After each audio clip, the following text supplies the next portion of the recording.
صلاح الدین ایوبی کا دور تھا۔ عیسائیوں کے ساتھ صلیبی جنگ ہو رہی تھی۔ عیسائیوں نے اپنی پوری فوج میدان میں کھڑی کر دی تھی اور ساتھ میں مزید مدد کے لیے ایک بحری بیڑا بھی روانہ کر دیا۔ جب صلاح الدین ایوبی کو پتہ چلا تو ان کو پریشانی لاحق ہوئی کہ مسلمان تعداد میں بھی توڑے ہیں، ساز و سامان بھی کم ہے، ہم مقابلہ کیسے کریں گے؟ لیکن وہ اللہ کی رحمت سے مایوس نہیں ہوا تھا۔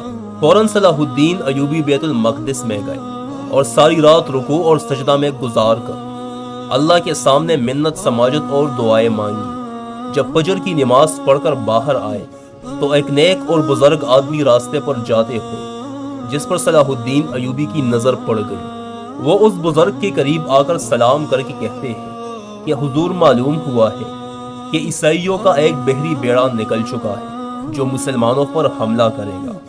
ہمارے پاس ان سے نمٹنے کے لیے فوج کم ہے، آپ اللہ سے دعا کریں کہ مسلمانوں کو فتح نصیب عطا فرمائے۔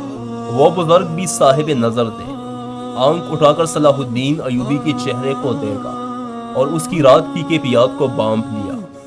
فرمانے لگے، صلاح الدین، تیرے رات کے آنسوؤں نے دشمن کے بحری بیڑے کو غرق کر دیا ہے۔ واقعی اگلے ہی دن خبر ملی کہ دشمن کا بحری بیڑا ڈوب چکا ہے۔ دوستو، ایک وقت تھا جب مسلمانوں کے ہاتھ رات کے آخری پہرے میں اٹھتے تھے اور اللہ تعالیٰ دنیا کی جغرافیہ کو بدل دیا کرتے تھے۔ اللہ ہم سب مسلمانوں پر اپنا رحم و کرم عطا فرمائے، آمین۔